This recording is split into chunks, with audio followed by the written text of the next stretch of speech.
মা খাদিজাকে আবু লাহাবের স্ত্রী উম্মে জামিল প্রতিদিন ছাদের উপর থেকে মা খাদিজার উপরে ময়লা আবর্জনা ফেলতো, এভাবে করে কষ্ট দিত। আমার নবীকে আবু জাহেল নিজে তীর ধনুক দিয়ে নিজ হাতে আমার নবীকে মেরেছে, হাত দিয়ে মেরেছে, গামছা দিয়ে এরকম টান দিয়েছে, নবী চিত হয়ে জমিনে পড়ে গিয়েছেন, তারপরও গালি দেন নাই, রাগ করেন নাই।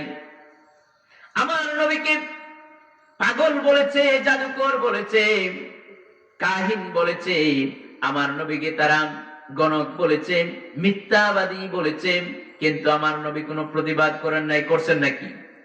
কোন প্রতিবাদ করেন নাই। শুধু তাই নয়, বিশ্ব নবী জনাবে মুহাম্মদুর রাসূলুল্লাহ, দু জাহানের বাদশা, কিয়ামতের দিন আপনার আমার সুপারিশকারী নবী মুহাম্মদুর রাসূলুল্লাহ সাল্লাল্লাহু আলাইহি ওয়াসাল্লামকে উহুদের ময়দানে দান্দার বরক শহীদ করে দিয়েছিল কাফিরেরা।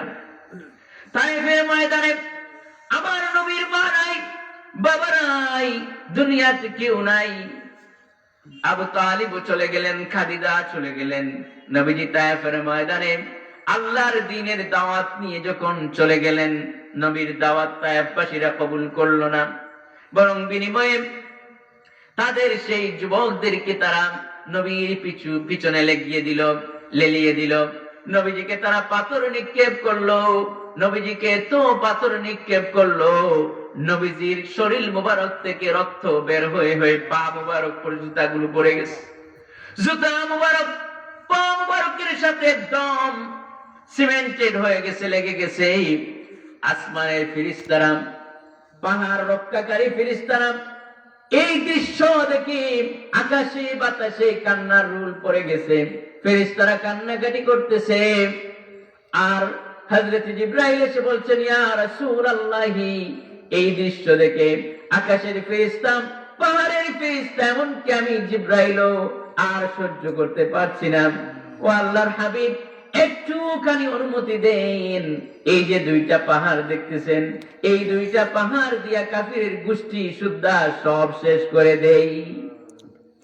আমার নবী বললেন, ও আমার ভাই জিবরাইল, আমি যদি অনুমতি দিয়া দেই, আর যদি আমার অনুমতি পেয়ে এই কাফিরের গোষ্ঠী সুদ্ধা, আন্ডা বাচ্চা সুদ্ধা যদি তোমরা পাহাড় দিয়ে শেষ করে দাও, তাহলে আমি কার কাছে পৌঁছাবো? লা ইলাহা ইল্লাল্লাহু মুহাম্মাদুর রাসূলুল্লাহ।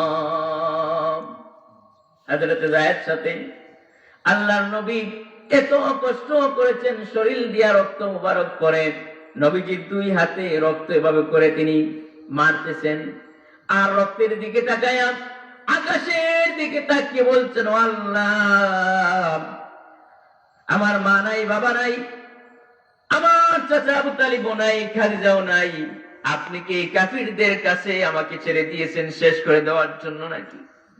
আমাকে কি এই কাফিরেরা দুনিয়ার বুক থেকে কি শেষ করে দিবে নাকি? আল্লাহ, তোমার কি সেটা কি উদ্দেশ্য নাকি? আমি বদদুয়া দিতেছি না, আমি শুধু এই কাফিরদের জন্য দোয়া করব, আল্লাহুম্মা গফিরলি ফাইন্নাহুম লা ইয়ালামুন। ও আল্লাহ, এই কাফিররা বুঝতে পারে নাই আমি তোমার নবী। ও আল্লাহ, আমি তোমার নবী এটা বুঝতে পারে নাই, এই জন্য আপনি রাগ হয়ে গিয়ে এই কাফিরের গোষ্ঠীকে তুমি হালাকার ধ্বংস করে দিও না। রাহমাতুল লিল আলামিন। আল্লাহ রাব্বুল আলামিন বললেন, ওয়া মা আরসালনাকা ইল্লা রাহমাতাল লিল আলামিন। ও আমার হাবিব, আপনি হচ্ছেন গোটা বিশ্বের জন্য রহমত, করুণা, দয়ার মূর্ত প্রতীক। বলেন সুবহানাল্লাহ। রাগ করেন, কষ্ট পেয়েছেন, কিন্তু কাউকে কষ্ট দেন নাই।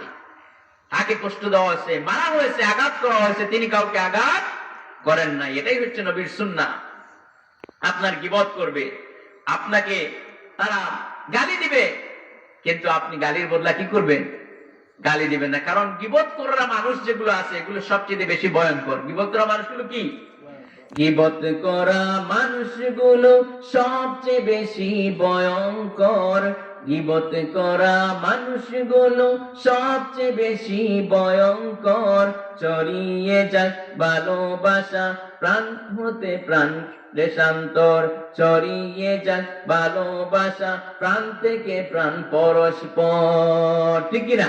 তাহলে আমরা গীবত করতে পারবো? আমরা নিজেরাও গীবত করব না, আবার কেউ যদি আমাদের গীবত করে বদনাম করে কেউ যদি কষ্ট দেয়, আমরাও তাদেরকে কি দিব না? কষ্ট দিব না। এটা পারবো? মুমিন ব্যক্তির 2 নম্বর গুণ। কয় নম্বর?